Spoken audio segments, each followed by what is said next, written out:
Hello and welcome to Meet the Red Cross. I'm Dave Griffith, the Executive Director of the Heart of Missouri chapter, and today we're going to depart from our normal format. Normally we have a volunteer on at the very first part of the show and then one of our board members on for the second part of the show, but today we're going to depart from that because we have two of our most dedicated volunteers that have just returned recently from their deployment in New York, and joining me on the show today is Richard and Donna Zeilmann.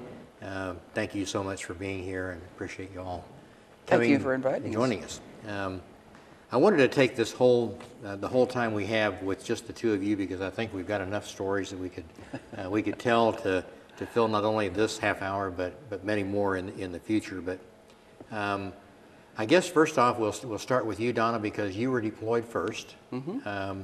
You might tell us about why you were deployed so early before the event actually happened. Well, normally if the hurricane is coming in, they'd like to have some of the leadership in place to be able to set up facilities, to be able to start buying the supplies and the food. And we have our emergency response vehicles come in for feeding, and we supply those with water and snacks. And because I do logistics, that's kind of a important part of what we do, is getting the stuff to make it all work and to get those facilities.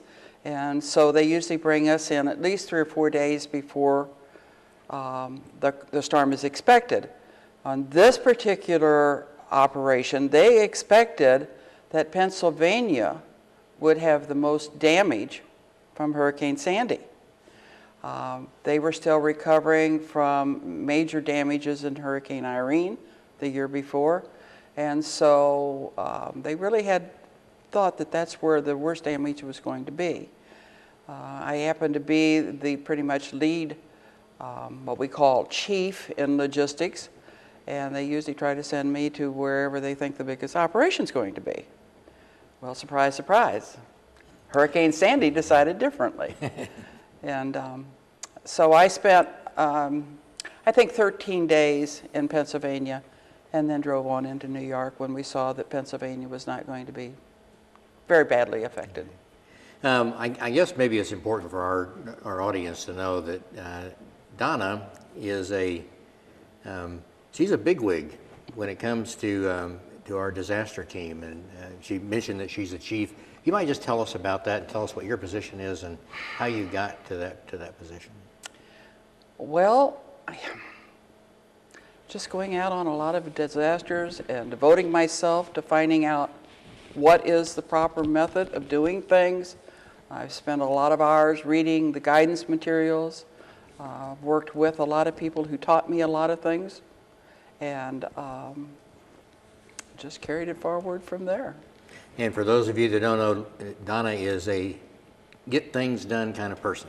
And we're going to talk probably in the second half about my deployment out there and being able to work with her. But Richard, you might tell us about your deployment and what your job is when you go, when you are deployed. Right. My job's pretty simple. I'm in charge of transportation, and I get the cars, the trucks, anything that has wheels, I'm responsible for getting them, tracking them, and returning them. And out there in New York, as big of an area it is, was that a challenge for you? Yes, it was like 1,100 cars I had to track, and 350 some trucks, and all the ERVs. So yeah, and they were spread out, and distance in New York, may only be 5 miles, but it may be a 30-minute drive. Mm-hmm. So you almost have to judge not distance, but time to get somewhere. So yeah, it was difficult to keep track of all that. Okay. Now, when you left Pennsylvania and headed towards New York, when you got there, what did you see before you there?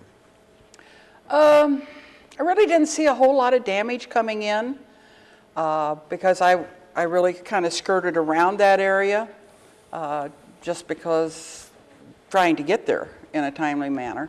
One of my fellow workers who I had with me in Pennsylvania, however, got a very scenic drive. She got her first 14-point buck on the way, and she was going to New Jersey, and unfortunately hit a 14-point buck and that was not too pleasant, and I was just very happy that it wasn't me.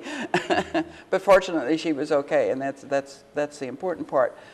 But once I got there, it was kind of interesting because they had opened up the office in Manhattan as our headquarters, but they still had this building in White Plains where we were in processing staff as that came in. You got to remember that staff is coming from all over the United States and its territories. What's more, we had Canadian Red Crossers there, we had Mexican Red Crossers there. And so all of those people were being funneled into White Plains, processed in, gotten all their paperwork done, and then sent on over to wherever their job assignment was going to be. Where the job assignment could be, who was going to know until you were actually at this in-processing center, because Hurricane Sandy affected all 5 boroughs of New York, plus Long Island, Staten Island, Coney Island, pretty broad scope. And we had kitchens set up in all those various different places. And we had shelters set up all over the place in order to be able to take care of the people as this occurred. One of the unique parts of the response to Hurricane Sandy in New York was the fact that we were working with apartment buildings. Normally, we work with small apartments buildings, or like here in Jefferson City, you may have 10, 15 families in a building. They may have 1,000 to 1,500 in a building. And where we usually have 2 or 3 floors, they may have 40 floors. And if you were there and you were, say, 70, 80 years old, and you lived on the 40th floor, and the electric is out, and the elevator is thus not working, you were kind of stranded. Mm-hmm. And so this was kind of the uniqueness of dealing with a urban and metropolitan situation. And so this took a lot of adjustment on all of our parts. I think that's one of the things that I saw when I went to Coney Island, and that was the first place that I went, was the number of high rises that there were. And I know in the back of my mind, the one thing that I kept thinking about is, how many people are in there? How many people are like what you said, are the elderly that couldn't go up and down those steps? And one of the true comforting things that I've reported to a lot of the clubs that I talk to, and that is that the AmeriCorps and the Vista kids that were out there, they climbed up those steps and they checked on those people and took them water and food. Well, I think one of the other unique things there, Dave, was that when we look at our area, for instance, here, and you have the community of Bonnets Mill, which is a very tight-knit little group. You have a community of Loose Creek. You have the community of Lynn, of Westphalia, Jefferson City, and even in Jefferson City, you have communities within the community. Well, they have those too, but that community usually is a whole apartment building. And like I said, you may have at least 900 people or more living in one of those buildings. And surprisingly, a lot of those are 1 electrical meter per building that's taking care of that many families. And so a lot of times we judge how much damage or how many people we're going to have to feed and so forth by the amount of electrical meters that are out. Well, we couldn't do that because you didn't know what was in an apartment.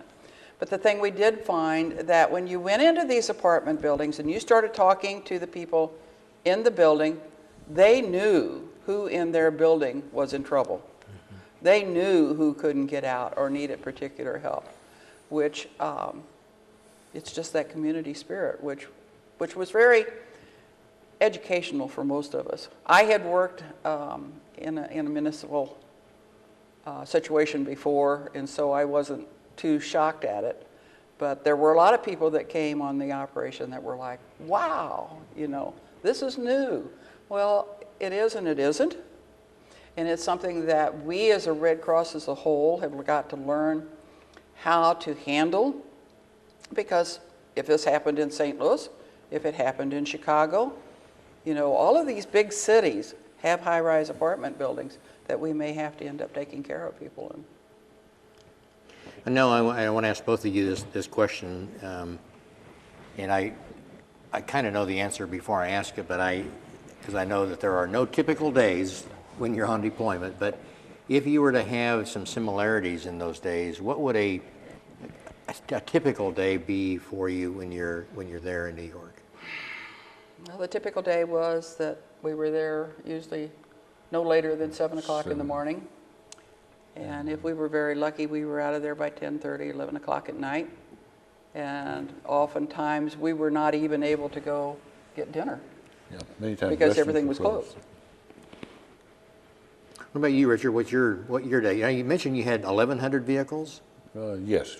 It also meant that you had 1,100 plus, because with the emergency response vehicles, you have to have 2 drivers or two people. Yeah, the ERS was like, I don't remember, honestly, 180. 200 and something. Over 200.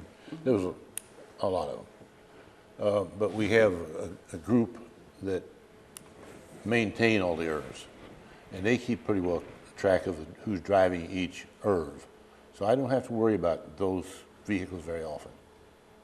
That's the easy part. It's the part that's bad is when a person has a car, they're responsible for it, and they give the keys to somebody and they go home and don't tell us, then we're hunting for the car. And we do a lot of that. Yeah, I saw that firsthand, how that happened. And actually, when you assigned a car to me, and I went out to try and find it, and it can be a challenge because they said that it was red and it was actually silver. So, but the folks that you had, the folks that you worked with there, you rotated them. A lot of those you rotated in and out. They came in for a 2-week deployment. Many of them came in for a 3-week deployment. How did you keep them engaged in the operation and kind of what our overall mission was?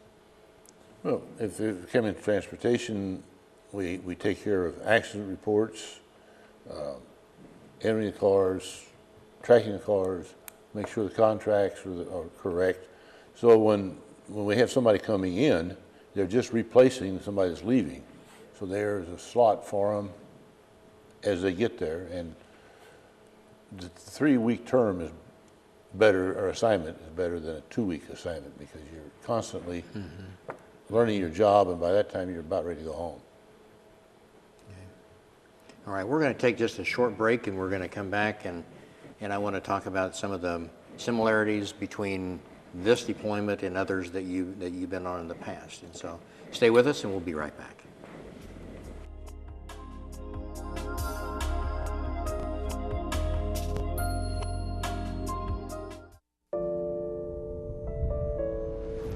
Before a disaster turns your family's world upside down, it's up to you to be ready. Get a kit, make a plan, be informed today. Learn how at ready.gov. 2 o'clock. Okay. Your employees who serve in the National Guard and Reserve may seem different. They may work a little harder, be more confident, more willing to make the extra effort to get the job done right. So when your employees need time off to serve, remember, it's not just good for our country, it's good for your business. Glad you could all make it.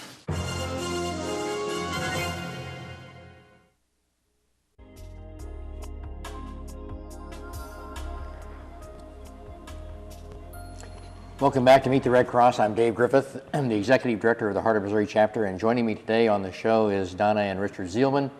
And we've been talking about their deployment to New York. They were in New York for over 7 months. We've been talking about deployments, about how long those deployments are, and my deployment was 2 weeks, and that fails in comparison to what you all did. But we were talking, just when we were off of the air here, we were talking about how we get vehicles back, and we were talking about our emergency response vehicle, and our chapter had both of our vehicles out in New York, and we were kind of concerned about how we were going to get them back, and they discovered a unique way of bringing the ERVs back. One of you want to respond to that? It was pretty neat because our in-kind donations people at national headquarters began working with 4 rail companies one of them being Union Pacific. And they actually bought rail cars in to be able to load any of our response vehicles that were more than 500 miles from home on rail cars and return them to within a couple hundred miles of where they were from. One of the blessings about that, obviously, is the amount of money it saved, and the fact that normally we would have 2 people in that response vehicle, and some of those trips were 3 or 4 day long trips, so we would have had to pay hotels and the food for the people driving the vehicles. So we didn't have to do that. Just the mileage, the gasoline, would be an incredible amount because diesel is not cheap, and all of our response vehicles now are diesel. And the fact that also that the weather was starting to get bad at the time that most of them left. And so we very safely put them on a rail car in New Jersey and sent them bye-bye on their way home. And it saved us a tremendous amount of money, and was quite an experience. One of the things we've talked about in this show before when I've had some others have been deployed, and that was that, and Richard, you were dealing with the emergency response vehicles, and the amount of drivers you had for those was also a challenge for you. And I know on this particular show we've been talking about if somebody wants to be trained to be an IRV driver, then actually we've got a class that's coming up on the 21st of this month that's going to be doing that. But tell us about that challenge that you had when you got all the vehicles out there for a period of time. You had enough drivers to cover all that. How did you deal with that after many of those were shipped back home? The only thing we have to do is like everything else.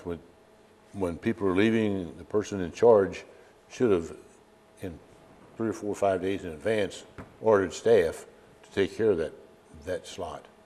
We filled in with some local volunteers on IRVs, but it was very few.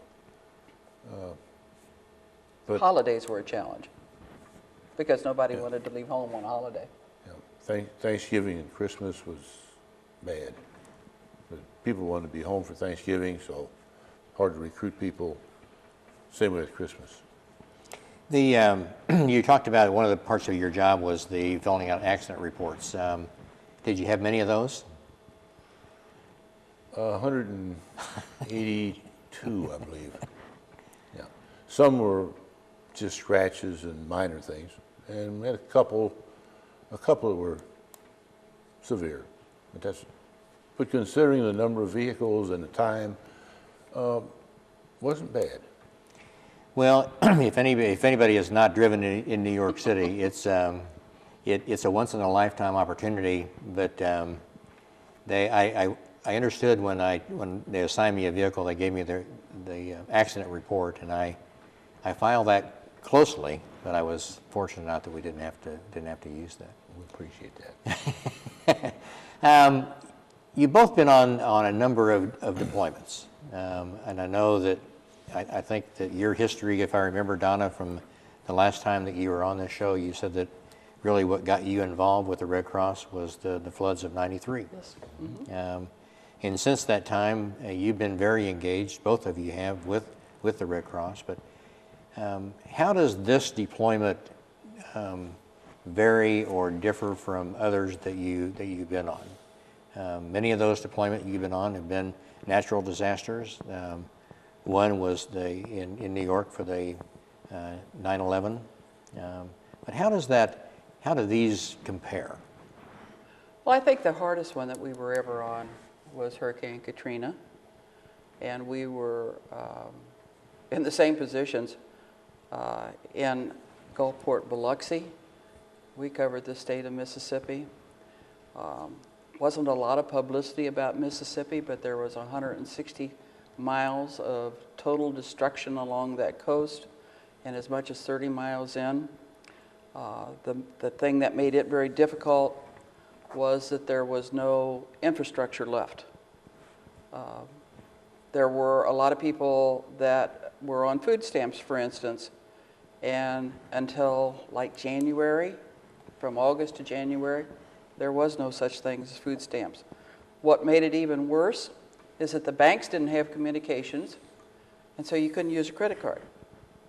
At least on this disaster, at least on 9/11, when we spent almost equal time, it was not quite as difficult because you had that infrastructure still there.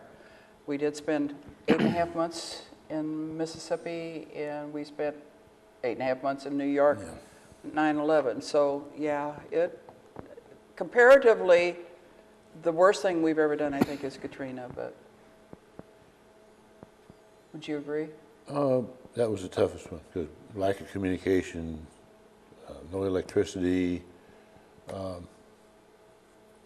Seemed like everybody that came in was the first time they've ever been out, so they didn't know what was expected of them, and their leaders were probably many times the first time out. So, but they did a great job considering their training, the lack of support, the lack of supplies.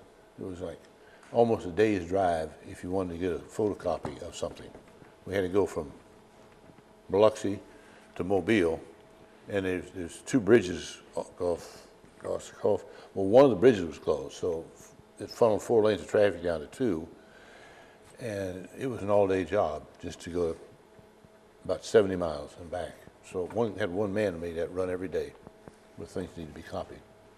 So it added a whole new definition to on-the-job training. Oh, for sure. Absolutely. But I think New York this time did that too, Dave. I think during the time that you were up there, you probably observed some of that. There were a lot of people up there, but this was the first time they were out, including yourself. Including myself. And personally, I was thrilled to death to see you come in there, because I think everybody that's in your position should at some point respond to a disaster so that you have a better understanding of what we really do. And I mean, I can come home and I can tell you all kinds of stories of what happened, so can Richard, but unless you actually see it and are hands-on, it doesn't mean near as much. I will say that I think you enjoyed a whole lot telling me what to do. While Oh, I did. It was a lot of fun, because here I had my CEO there. I also had my boss from national headquarters there, and I got to tell both of you what to do. It was great. Now, in all seriousness, though, it was a comfort to have people that you know and people that you work with, and I can't tell you how honored I was to see you all in action. I know we've talked a lot in the little over a year I've been here about what you do, but that all fails in comparison when you actually see what's happening, and to see the stress levels that you were under, and the pressure that you were under from all sides to try and make things to get things accomplished. And I think probably one of the other big challenges you had for you when you got was the fact that not only were we dealing with a hurricane, we were dealing with a snowstorm. Tell us about how that changed everything. Well, it actually shut my warehouse down for one day, and our distribution of supplies.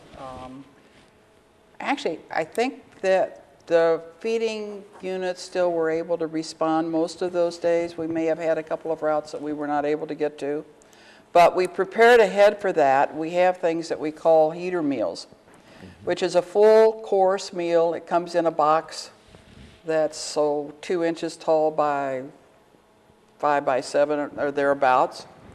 And if you put a few drops of water in it, it actually heats the meal.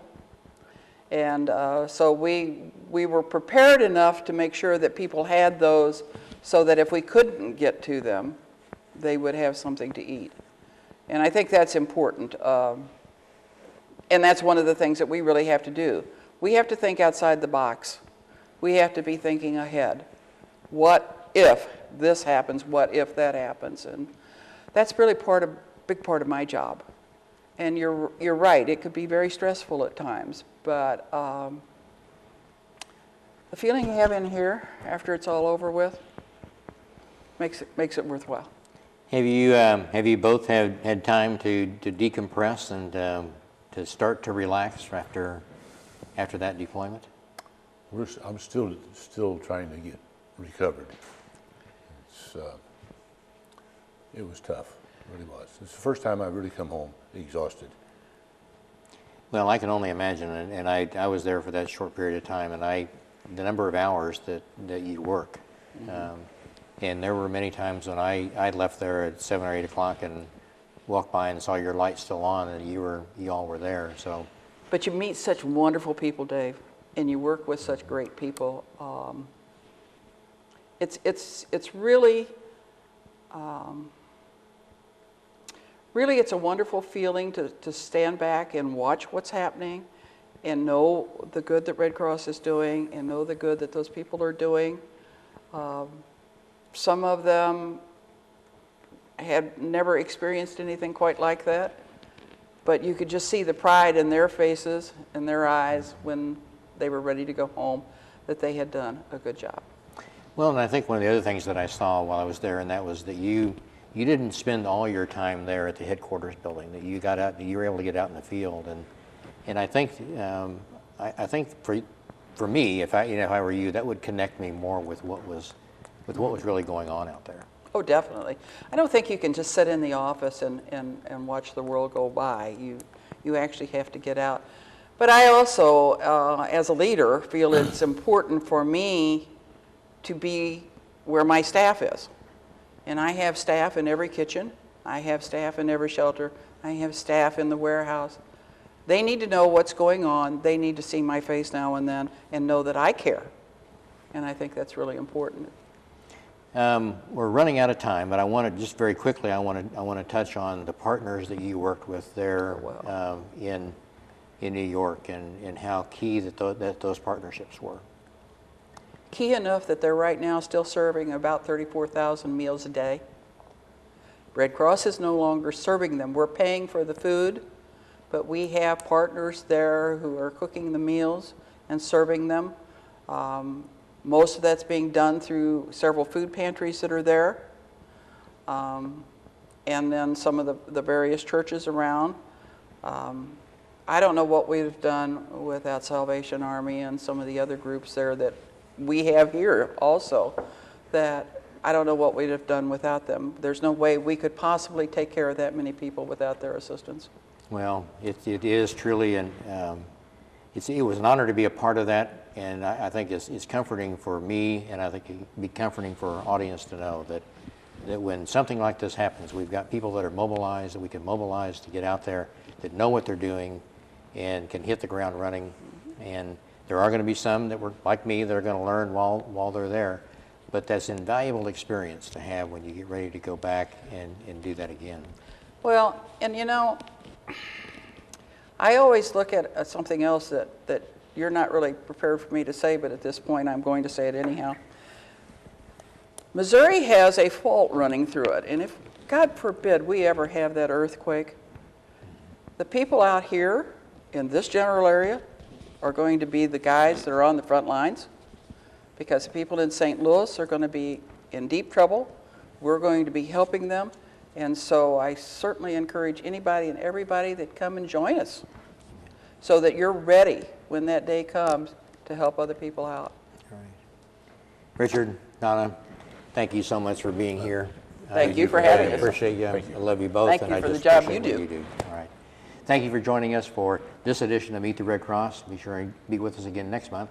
Till then, if you would like to support the Red Cross, you can give us a call at 573-635-1132.